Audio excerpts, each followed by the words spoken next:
Tuhan, Bapa kami yang dalam kerajaan surga, Tuhan kami Yesus Kristus, Tuhan pada pagi hari ini kami bersyukur kami boleh berkumpul di tempat ini untuk memuji membesarkan nama-Mu. Tiba gilirannya kami akan mendengarkan firman-Mu. Tuhan, untuk itu kuatkan hamba-Mu dengan roh kudus-Mu. Suci kuduskan hamba-Mu supaya layak berdiri di tahta-Mu yang kudus. Kau buat jemaat di tempat ini sebagai tanah yang subur yang siap menerima benih firman-Mu. Tuhan, jangan semata-mata apa yang menjadi pikiran dan hati hamba-Mu, tetapi hati dan pikiran-Mu. Hamba-Mu hanya Engkau pakai sebagai alat untuk menyampaikan. Tuhan, berfirmanlah melalui hamba-Mu. Kami sambut dengan haus dan lapar. Di dalam nama Yesus, kami yakin dan percaya yang sakit akan disembuhkan, yang berbeban berat akan dilepaskan, yang menemui jalan buntu akan dibukakan, dan yang lemah akan dikuatkan.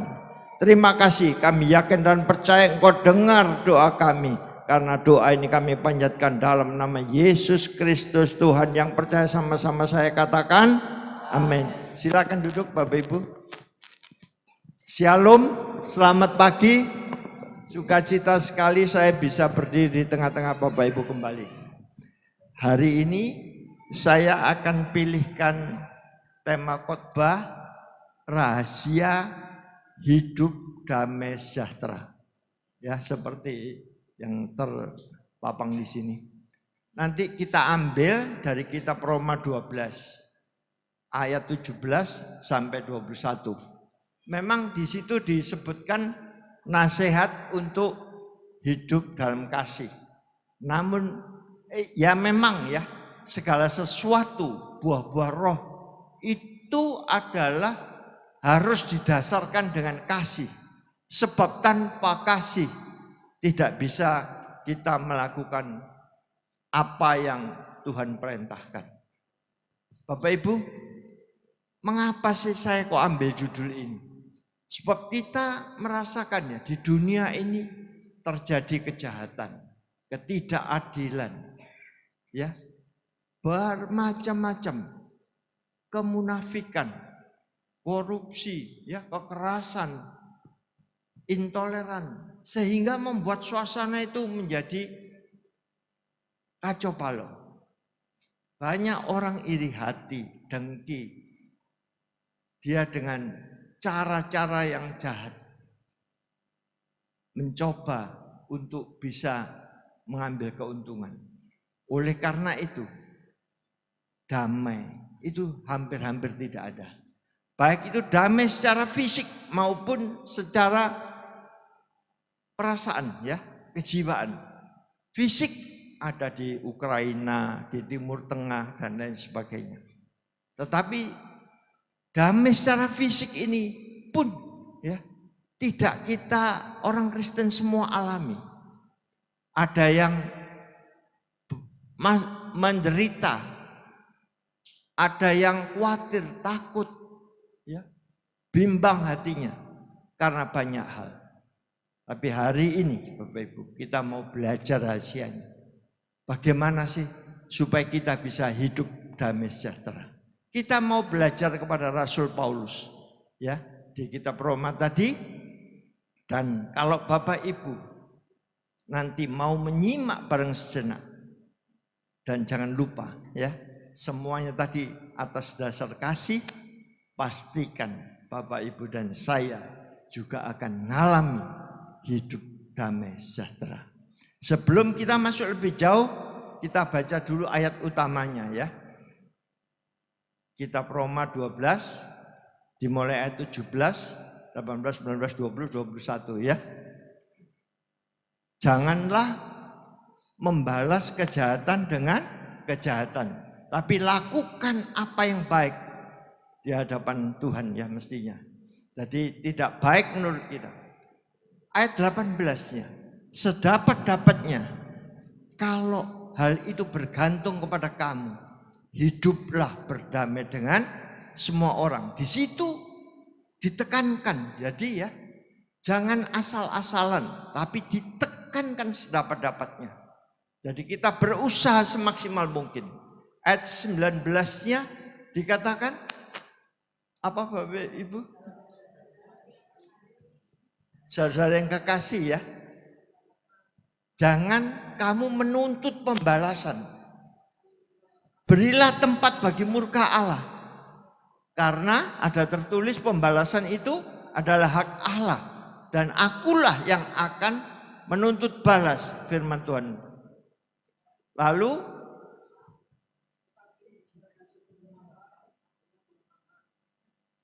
tetapi kalau musuhmu lapar, berilah makan, kalau haus berilah minum. Dengan demikian kita sudah menaruh bara api, menumpuk bara api di atas kepalanya. 21-nya penutupnya, jangan kamu kalah dengan kejahatan, tapi kalahkanlah kejahatan dengan kebaikan. Kita akan tinjau sebentar ya, apa sih menumpuk bara api? Seolah-olah mencelakakan dia ya. Tidak Bapak Ibu. Menumpuk bara api ini kita harus ngerti dulu. Menumpuk bara api itu adalah kayak bahasa paribasa metafora di Timur Tengah sana. Artinya orang yang dibuat menumpukkan, seolah menumpuk bara api di atas kepalanya itu supaya mereka itu sadar, menyesal, dan menjadi malu, sungkan gitu. Jadi dia kalau seseorang telah berbuat kebaikan kepada mereka, maka orang itu akan menyesal atas perbuatan jahatnya kepada orang yang sudah melakukan kebaikan kepadanya. Itu sepintas. Jadi supaya kita tidak punya pikiran, waduh sama dengan kita mencelakakan dengan cara gitu. Tidak. Baiklah, kita akan tinjau mulai apa sih rahasianya itu. Dari catatan saya Bapak Ibu, kita dapatkan 3 hal. Yang pertama, kita harus disebutkan ya, apa sih rahasianya? Berdamailah dengan semua orang. Yang kedua nanti, jangan menuntut balas. Dan yang ketiga adalah kalahkanlah kejahatan dengan kebaikan. Yang pertama, poin pertama ini kita akan uraikan, berdamailah dengan semua orang ya. Jadi damai ini tidak syukur kita menghindari pertikaian, tapi damai ini harus diciptakan. Suasana damai ini harus ditimbulkan. Bukan saja di lingkungan yang biasa, tapi di lingkungan yang ada konflik pun kita harus bisa membuat suasana menjadi damai, harmonis. Ya, seolah-olah memang perintah ini tidak mungkin dilakukan. Namun bagi orang Kristen, ya, kita ini harus ingat, kita punya Roh Kudus, dan Roh Kudus itu Allah yang tinggal dan diam di dalam setiap kita. Sehingga kita kalau ingat Lukas 1:37 itu, tidak ada barang yang mustahil bagi Allah. Demikian juga bagi kita, di mana kita penuh dengan Roh Kudus. Jadi kita harus nurut perintah Tuhan. Karena perintah Tuhan ini bukan suatu fata morgana, suatu bayangan kosong atau halusinasi saja, tapi bisa diterapkan. Lalu selanjutnya, dengan semua orang. Kata-kata dengan semua orang ini apa artinya? Bukan saja untuk keluarga dekat, ya, orang-orang dekat kita, tapi juga kepada komunitas pelayanan kita atau di dalam pekerjaan kita, bahkan di tengah-tengah orang yang memusuhi kita, di tengah-tengah dunia ini, orang yang tidak senang dengan kekristenan pun harus dapat kita eliminasi supaya tidak terjadi konflik. Ya. Kita ingat juga Amsal 15 ayat 1 itu. Kata-kata yang lemah lembut akan meredakan apa Pak? Bapak Ibu? Amarah, kegeraman. Dan ingat juga kata-kata pedas akan membangkitkan marah. Oleh karena itu kita harus jaga mulut kita supaya kita tidak sembarangan mengeluarkan kata-kata terhadap dunia ini. Ditulis lagi sedapat-dapatnya. Kalau hal itu bergantung kepada kamu, artinya kita harus kaji dua hal. Mungkin yang pertama ya, kalau kita itu salah. Kalau kita merasa bersalah, kita nggak usah gengsi. Tapi kita harus jujur, mau mengakui secara jantan kita salah. Kita minta maaf kalau ada orang yang tersakiti. Kalau ada orang yang dirugikan, kita mau ganti rugi. Dengan gentleman kita akan lakukan itu. Bahkan kalau kita merasa tidak bersalah sekalipun, ya jelas-jelas orang itu yang salah, yang bojengli, yang tidak logis, kita mau berkorban demi terjadinya perdamaian. Mengapa kita harus melakukan itu? Karena itu adalah perintah. Carilah perdamaian dan berusahalah mendapatkannya. 1 Petrus 3 ayat 11b, ya jelas dikatakan carilah, ada kata lah, kita disuruh mencari dan berusahalah mendapatkan apa? Perdamaian itu. Dan perdamaian itu harus kita terapkan dalam hidup kita. Sebab Bapak Ibu, apa upahnya? Kalau kita lihat di Matius 5 ayat 9. Berbahagialah orang yang membawa damai, karena mereka itu disebut anak-anak Allah. Sebutan anak-anak Allah ini bukan saja status kita sebagai anak-anak Allah, tapi juga saudara dan saya menikmati status itu. Seperti dulu ya, Gibran sebelum jadi wapres, dia sebutannya anak presiden. Dia kan mendapat fasilitas, paling tidak pengawalan, dikawal, ya, kebutuhannya, kesejahteraannya dicukupi, dilindungi. Apalagi kalau saudara dan saya membawa damai. Saudara dan saya adalah anak-anak Allah. Allah pemilik bumi ini, pencipta langit dan bumi. Sehingga saudara pasti sukses di bumi. Saudara dipelihara, baik itu jasmani maupun rohani. Bapak Ibu, satu hal lagi. Kalau kita bisa berdamai dengan semua orang, maka Bapak Ibu ingat Mazmur 133. Alangkah baik dan indahnya kalau saudara-saudara diam bersama dalam keadaan rukun, itu damai. Ya, seperti minyak di kepala Harun, seperti embun dari bukit Hermon ke Gunung Hermon ke Bukit Sion. Itu apa Bapak Ibu? Intinya berkat dan kehidupan diperintahkan ke sana, ke tempat di mana ada kerukunan. Kalau saudara rukun, maka saudara akan kedatangan berkat dan kehidupan. Apa sih kehidupan? Kehidupan jelas bukan kematian. Jadi apapun yang sedang sekarat menghadapi kematian, dalam arti maaf, bisnis, pekerjaan, atau kasih di dalam rumah tangga sudah hampir padam obornya, itu akan hidup kembali. Saudara akan memiliki kasih di dalam kehidupan saudara. Saudara akan sukses di dalam bisnis, di dalam studi yang dulunya sudah putus asa, akan bangkit dan hidup kembali kalau ada kerukunan. Sebuah keluarga Bapak Ibu, ayah, ibu dan anak. Anak ini saya namakan Tony. Maaf kalau ada yang sama ya namanya. Tony aja supaya gampang. Tony dan ayah ibunya ini duduk di sebuah ruangan sambil nonton TV ya, di ruang tamu gitu. Tony ini masih umur kira-kira 8-10 tahun ya. Dia tanya kepada ayahnya, karena dia nonton TV itu ya kira-kira Agustus kemarin ya, kan ada demo ya, ditayangkan di TV.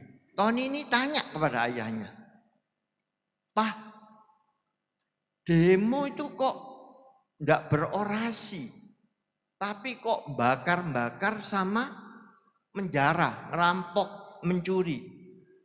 Kok begitu, Pak?" Lalu papahnya ini berusaha menjelaskan. "Oh gini, Ton, itu asalnya rakyat itu sulit cari uang ya. Segala apa sekarang sulit. Uang harganya merosot, barang-barang naik dan lain sebagainya.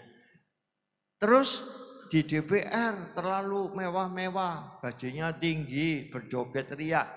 Dia berbicara mulai dari awal.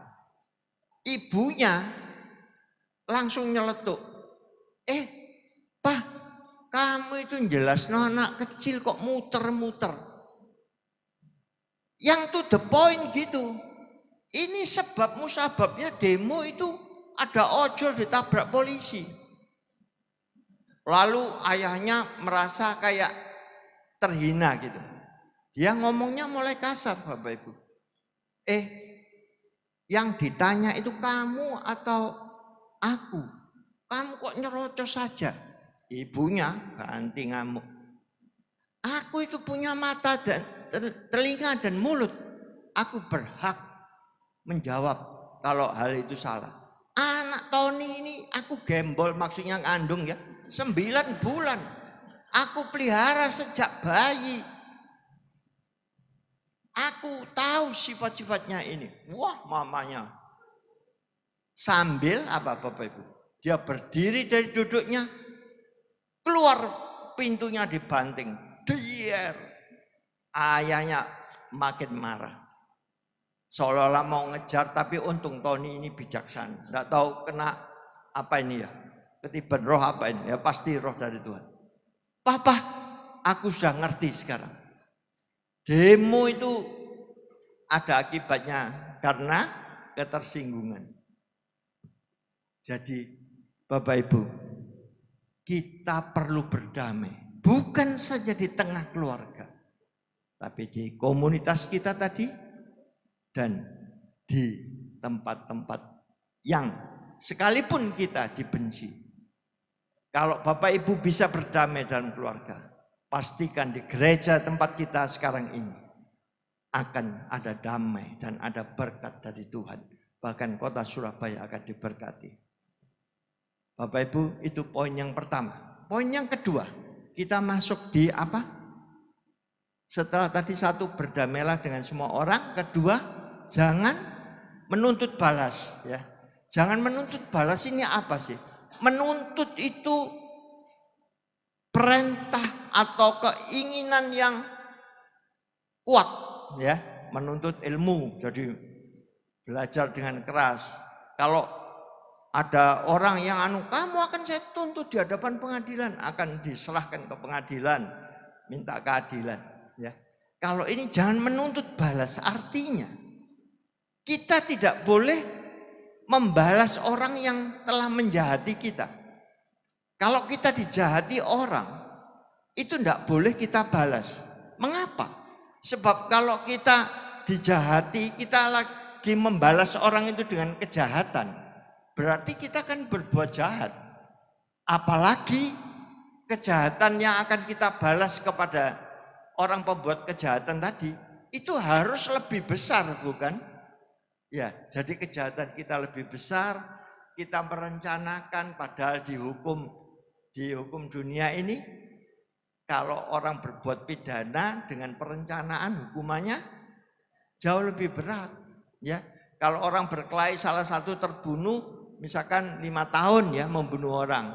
Tapi kalau rencana membunuh misalkan untuk dapat apa atau dendam, itu lebih dari 5 tahun. Jadi Bapak Ibu, kalau kita dijahati orang, firman Tuhan itu mengatakan jangan menuntut balas, jangan dendam. Ya. Selain kita tidak membalas dan kita tidak berbuat kejahatan, kejahatan itu akan terputus. Jadi akan terhenti. Tetapi kalau kita buat balas dengan kejahatan, maka kejahatan itu akan terus balas membalas. Seperti pantun, berbalas pantun. Jadi kewarusan tidak akan berhenti, Bapak Ibu.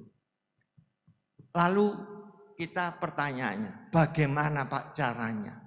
Memang di dunia ini ya, kan mengatakan, kalau kamu dijahati, balaslah dengan jahat. Kalau kamu mendapat baik budi dari seseorang, balaslah juga dengan budi baik. Walaupun budi belum tentu bersalah, kata Cak Lontong ya.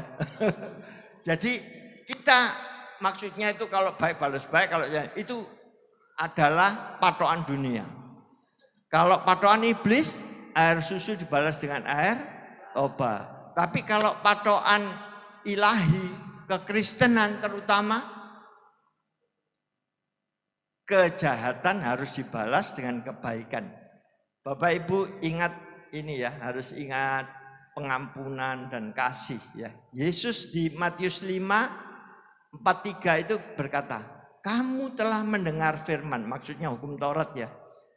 Kasihlah sesama manusia, bencilah musuhmu. Tapi Yesus berkata, aku berkata kepadamu, kasihlah musuhmu dan berdoalah bagi orang yang menganiaya kamu. Ini suatu tingkatan etika, bukan selangkah dari dunia atau filosof manapun yang tertinggi di dunia ini, tapi berlangkah-langkah. Ada loncatan langkah yang luar biasa, yang seolah tadi bagi manusia tidak bisa dilakukan. Memang benar, manusia yang tidak punya Roh Kudus, tapi saudara dan saya orang Kristen yang ada Roh Kudus tinggal di dalam saudara dan saya. Ketika saudara dan saya percaya Yesus, maka Yesus mengirim Roh Kudus dan tinggal selama-lamanya. Yohanes 14:15 itu ya. Kalau kamu mengasihi aku, maka aku akan minta kepada Bapa seorang penolong yang lain yang akan tinggal di dalam kita untuk selama-lamanya. Roh Kudus itulah yang akan memimpin saudara, bisa mengasihi musuh saudara. Yesus mengajarkan ini bukan sekedar ngomong ya, seperti tokoh-tokoh lain itu ngomong tapi tidak dilakukan. Itu standar ganda ya. Kalau bagi dirinya enggak berlaku, kalau orang lain berlaku. Tapi Yesus, Bapak Ibu lihat, waktu dia disalib, Lukas 23:34 itu apa kata Yesus? Ya Bapa, ampunilah. Padahal orang itu menyiksa dirinya. Memakai mahkota duri, menombak, mencambuk, meludahi, mengasih anggur asam. Tapi Yesus berkata kepada Allah Bapa, ampunilah mereka karena mereka tidak tahu apa yang mereka perbuat. Jadi intinya untuk kita tidak membalas dendam, tidak menuntut balas, itu yaitu kasih dan pengampunan. Kalau Bapak Ibu memiliki kasih, pasti Bapak Ibu bisa memiliki pengampunan. Pengampunan itu buah Roh Kudus yang mana? Kemurahan, Bapak Ibu. Jadi kita murah hati, wis jinjai lah. Sudah direlakan gitu. Wis cuak bunju aja, beda dikit enggak apa-apa gitu. Lalu mengapa kita harus bisa tidak menuntut balas? Mengapa Bapak Ibu? Karena ketika kita tidak menuntut balas, artinya kita memberi tempat bagi murka Allah. Kalau kita menuntut balas, kita itu merebut tempat Allah, merebut hak Allah. Pembalasan adalah hakku. Tapi kalau kita sendiri yang balas, berarti kita merebut hak seseorang atau merebut hak suatu pihak. Maka artinya kita berbuat kejahatan, melakukan perampasan, pendudukan tanpa hak. Tapi yang benar, kita berikan tempat bagi murka Allah, karena jelas dikatakan di ayat 19 tadi, bahwa pembalasan adalah hakku. Akulah yang akan menuntut balas. Jadi artinya kalau lebih dalam lagi, kalau kita ingin balas, itu kita itu kurang beriman, kurang percaya atas kedaulatan Allah, atas kuasa Allah untuk bisa membalas itu. Tapi kita tidak memuji seseorang ya.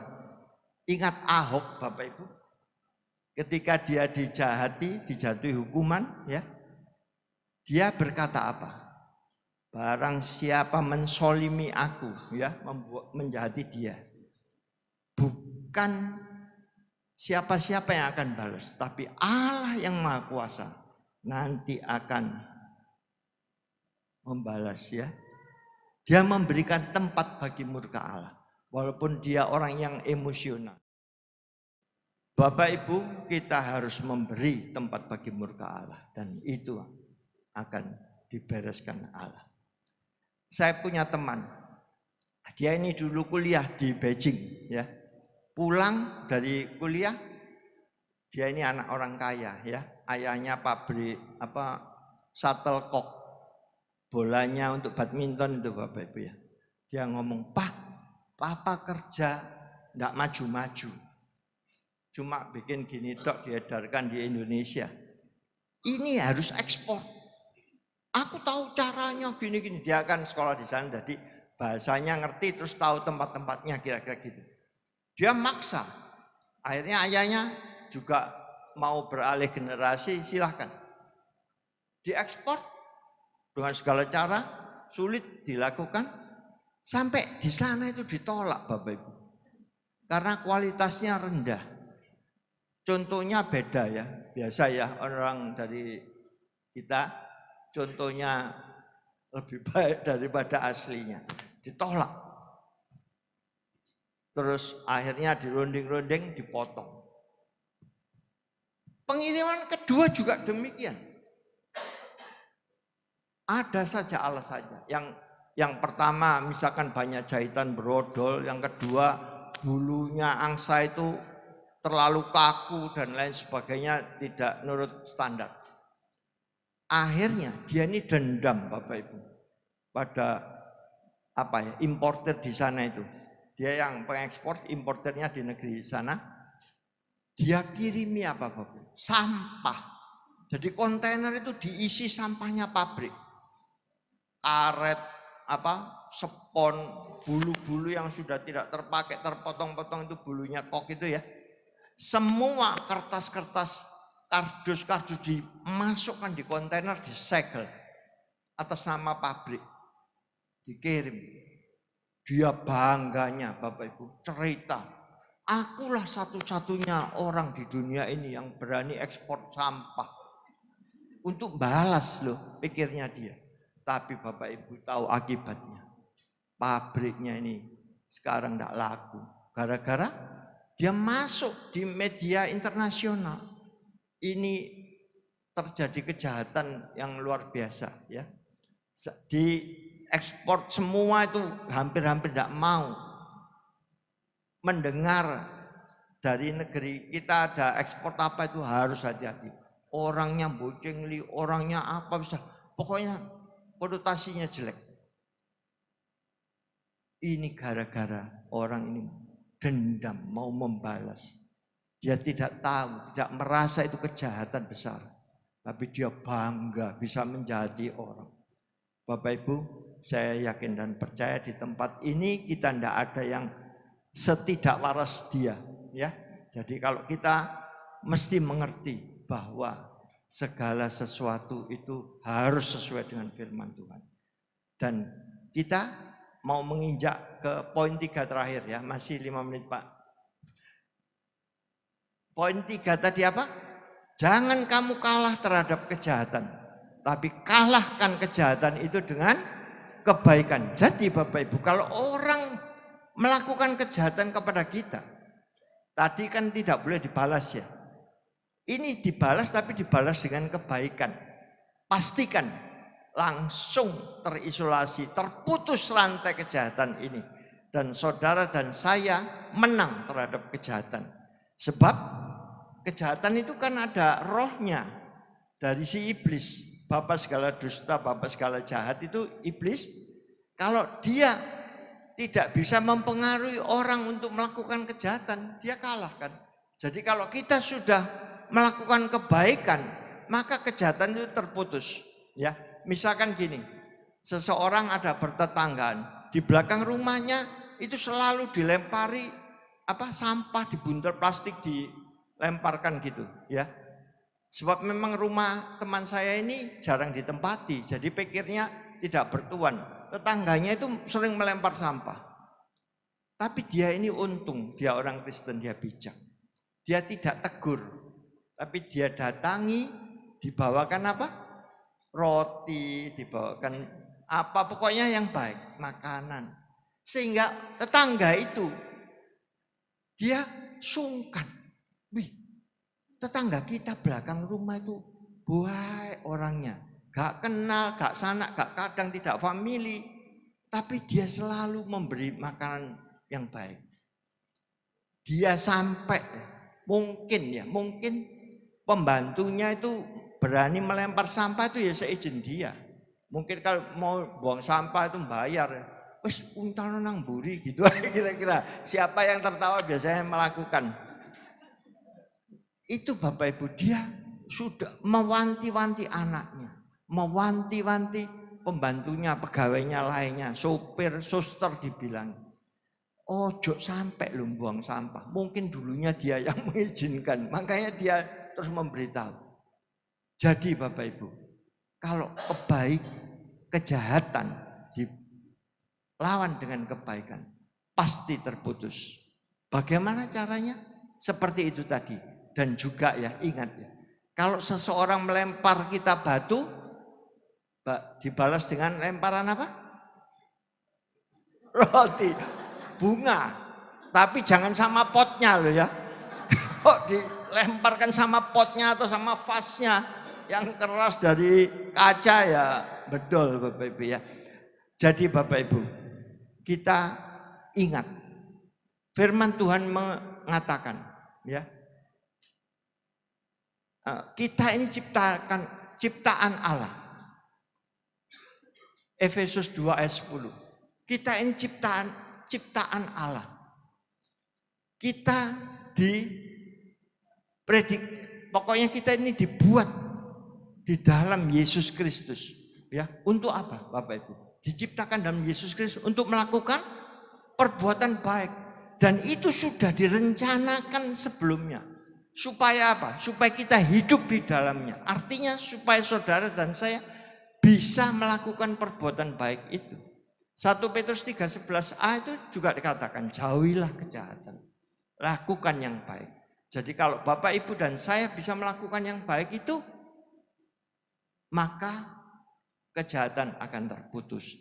Dan juga kita ingat, dengan demikian kamu sudah menaruh bara api di atas kepalanya. Artinya orang itu menjadi sadar.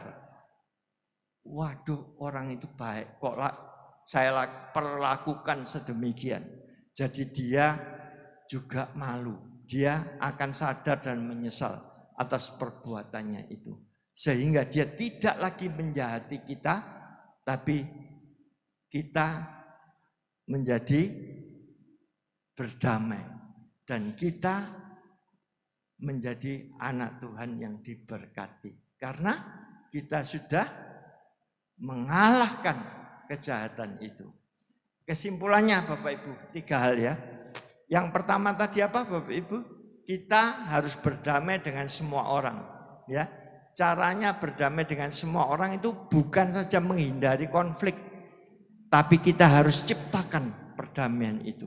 Supaya berkat Tuhan turun atas kita, kehidupan juga turun atas kita. Yang kedua tadi, kita harus tidak boleh menuntut pembalasan. Jadi kalau ada orang menjahati kita, jangan kita balas lagi dengan kejahatan.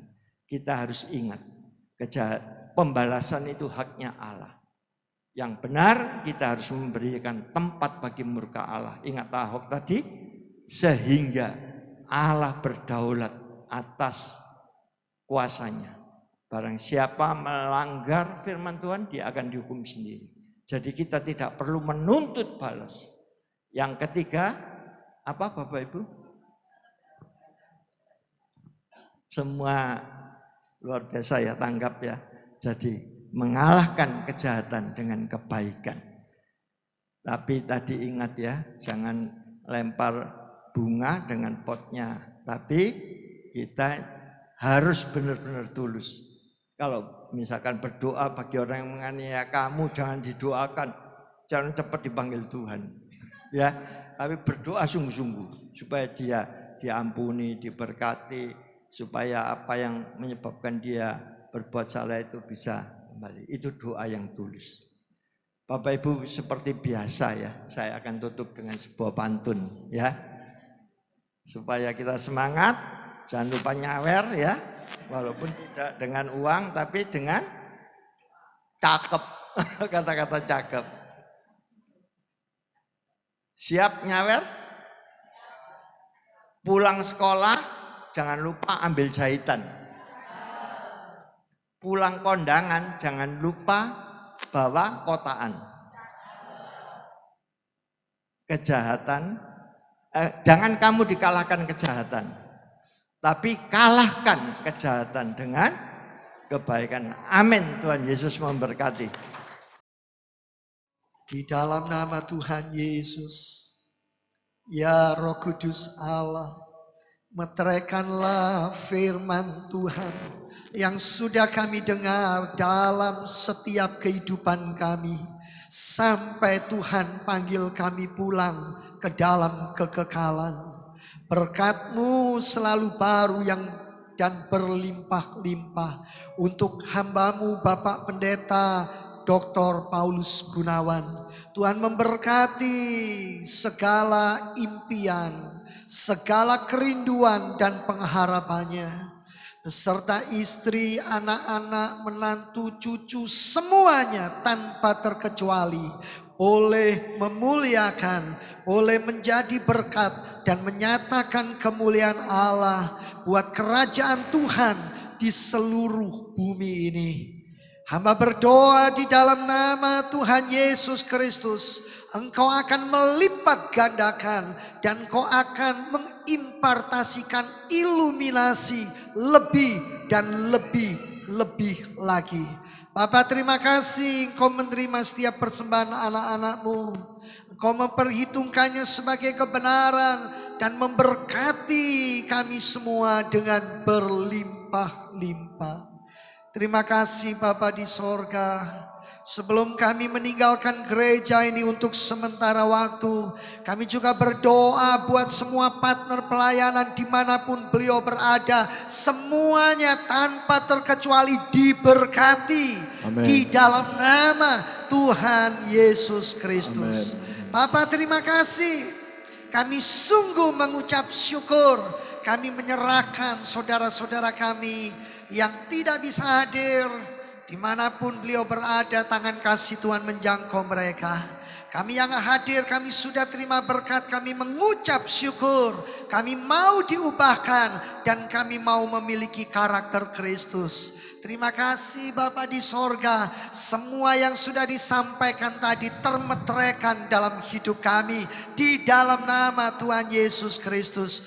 Kami juga berdoa menyerahkan bangsa dan negara kami.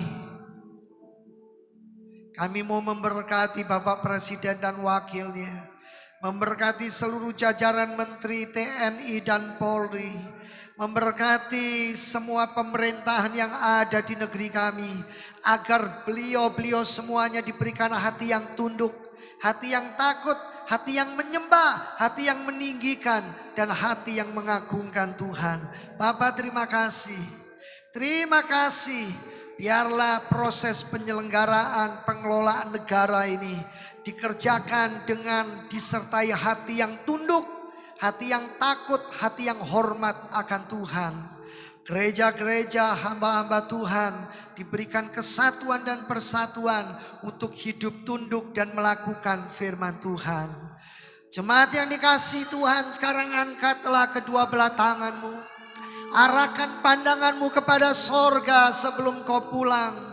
terimalah berkat dari Allah Bapa, kasih karunia, kemurahan cinta kasih dari Tuhan Yesus Kristus Sang Putra, di dalam persekutuan Allah Roh Kudus akan melimpah dan mengalir atas hidupmu sekarang bahkan sampai selama-lamanya. Di dalam nama Tuhan Yesus, puji Tuhan. Amin. Selamat hari Minggu, selamat pulang. Tuhan Yesus memberkati.